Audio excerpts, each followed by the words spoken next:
त्यांनी आपलं मनोगत व्यक्त करावं।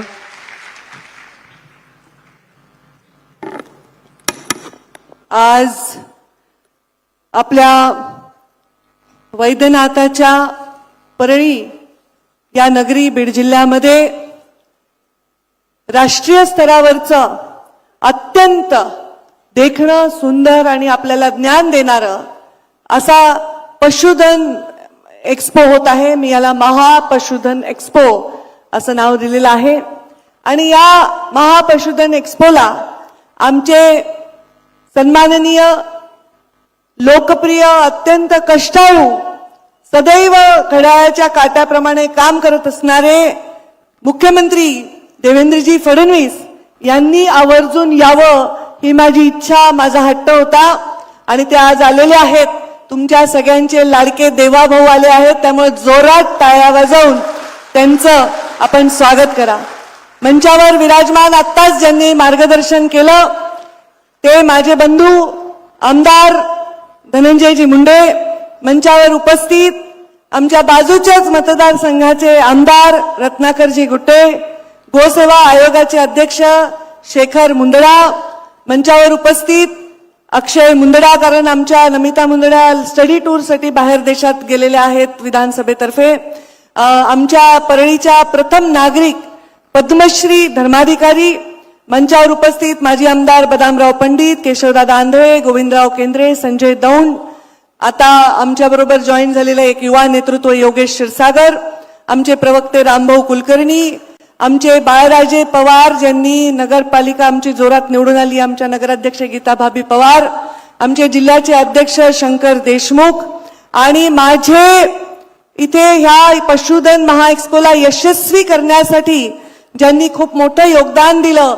ती माझी पशुधन या पशुसंवर्धन विभागाची मोठी जी सर्व टीम आहे त्यांना लीड करत असणारे आमचे सचिव डॉक्टर रामास्वामी, आमचे कुलगुरू पशुविज्ञान विद्यापीठाचे खास या कार्यक्रमासाठी खूप आलेले आहेत ते नितीनजी पाटील, विभागीय आयुक्त जितेंद्रजी पापळकर, वीरेंद्रजी मिश्रा, डॉक्टर देवरे आमचे पशुसंवर्धनचे आयुक्त, खूप सुंदर काम त्यांनी केले, खूप मेहनत केली, आमचे कलेक्टर विवेक जॉन्सन, आमचे एसपी बीडचे नवनीतजी, आमचे पूर्ण पशुधनची टीम मुकणे वगैरे सगळी टीम खूप चांगलं काम त्यांनी केलेलं आहे। आमचे परळीचे गटनेते पवन मुंडे, तालुक्याचे अध्यक्ष राजेश गीते, रमेश कराड, आमचे बँकेचे चेअरमन विनोद सामत, निळकंठ चाटे, शिवाजीराव गुटे, एनसीपीचे नेते अभय, आमच्या बंधू अजय, वैजनाथराव सोळंके, भैया धर्माधिकारी स्वतः सूर्यभानजी मुंडे, सर्व मान्यवर। सॉरी सीएम सर, तुमचे नेहमी मी आदेश बरोबर तंतोतंत पाळते आणि अगदी मंचावरील कोणाचेही नावं नाही घ्यायचं पण मी नेहमी पाळते, पण आता काय आम्ही इथे युतीमध्ये आहोत, मग मी दोघांचे पैकी एकाचं नाव घेतलं तर दोघेही नाराज होऊन म्हणून तुमचा 2 मिनिटं वेळ मी जास्तीचा घेतला, सगळ्यांची नावं घ्यायचा प्रयत्न केला, कारण या सगळ्यांमुळे हे यशस्वी होत आहे महापशुधन एक्सपो।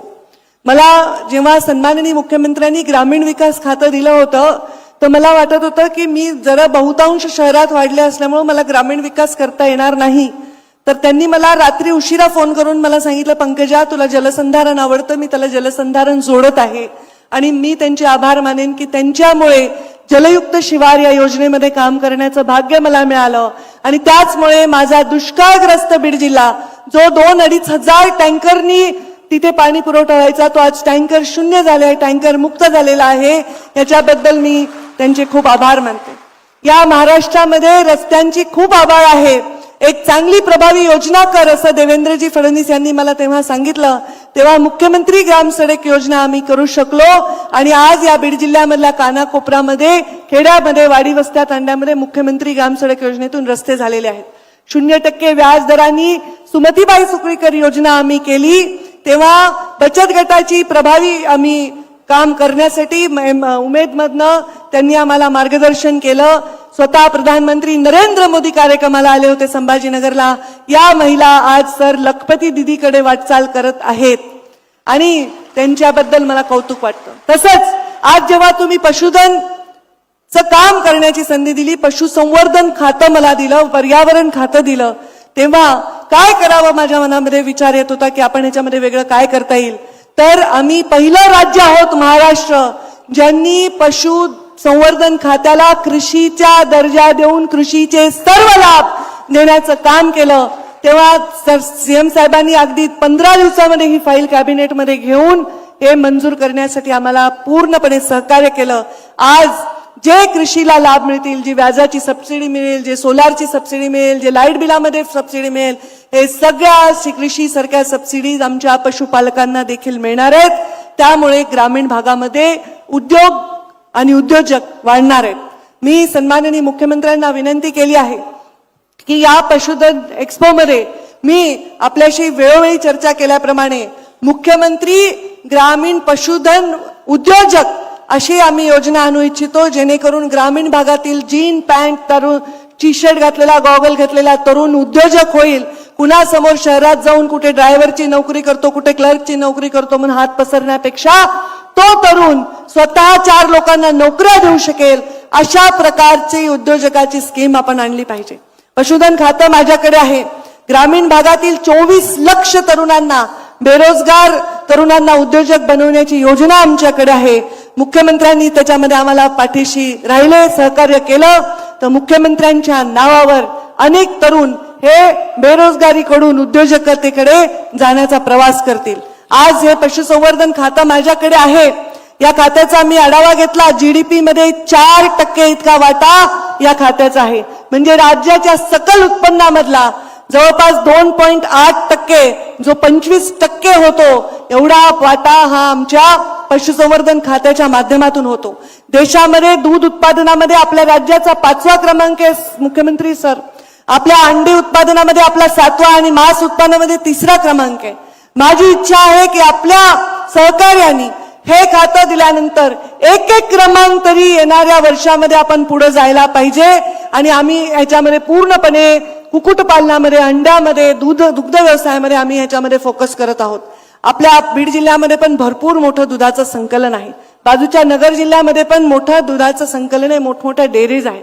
यामध्ये यांना जर आपण मोठं प्राधान्य दिलं आणि त्यांना सबसिडी देऊन त्यांच्या पाठीशी आपण उभे राहिलो तर हे उद्योजक कमाल करून दाखवू शकतात. हे आमचं स्वप्न आहे, हे आमचं ध्येय आहे. आज उमेदच्या माध्यमातून अनेक माझ्या महिला स्वतःच्या पायावर उभ्या आहेत. 0% व्याजदराने कर्ज मिळाल्यामुळे स्वतःचा व्यवसाय करतायत. मार्केटिंगचं समर्थन त्यांना मिळते. शासन त्यांच्या पाठीशी उभे आहे.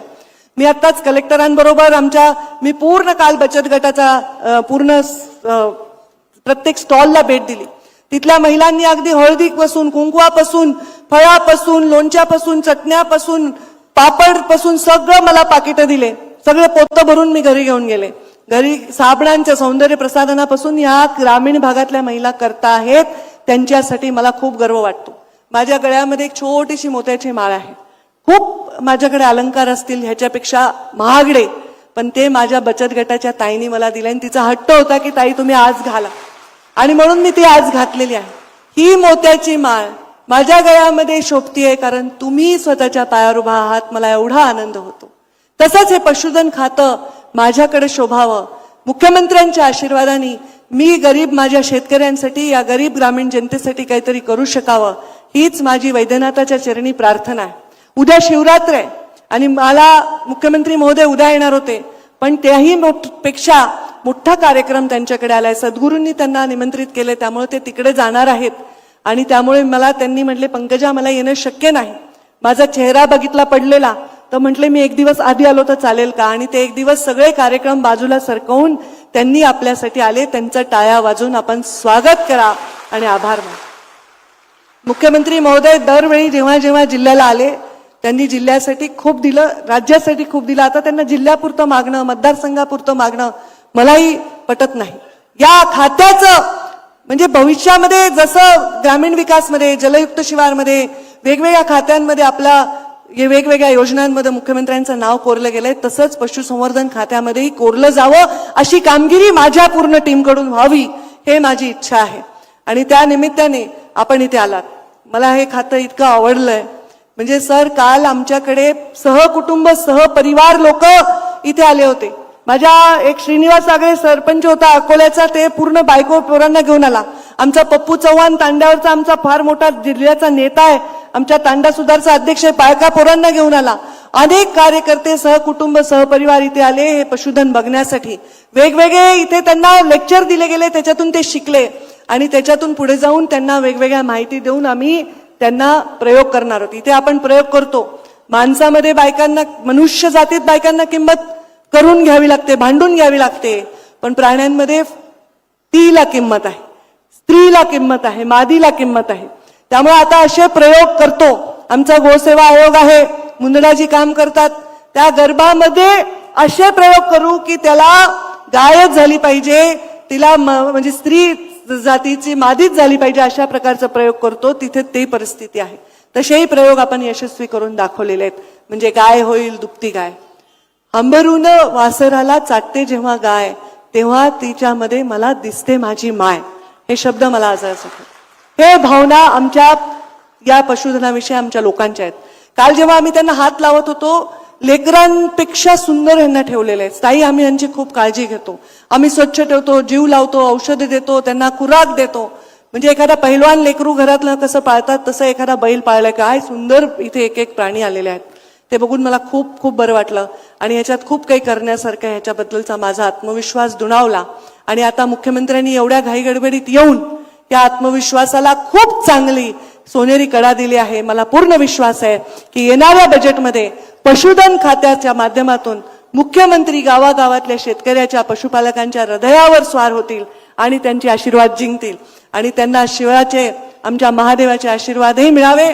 उद्या शिवरात्री निमित्त माझ्या या पशुपालकांना खूप खूप चांगले दिवस यावे, हीच मी या निमित्ताने माझी इच्छा प्रकट करते आणि माझ्या वाढत चाललेल्या या भाषणाला मी थांबवते आणि माझ्या वाणीला विराम देते. धन्यवाद. जय हिंद, जय महाराष्ट्र. खूप खूप धन्यवाद मंत्री महोदया. श्रीमती पंकजा मुंडे मॅडम, आपण आपलं मनोगत व्यक्त केलं. आपण पुढील कार्यक्रमाकडे वळूया. सामंजस्य कराराचे हस्तांतरण आता इथे होणार आहे. मी विनंती करते डॉक्टर शीतल कुमार मुकणे, मुख्य कार्यकारी अधिकारी, महाराष्ट्र पशुधन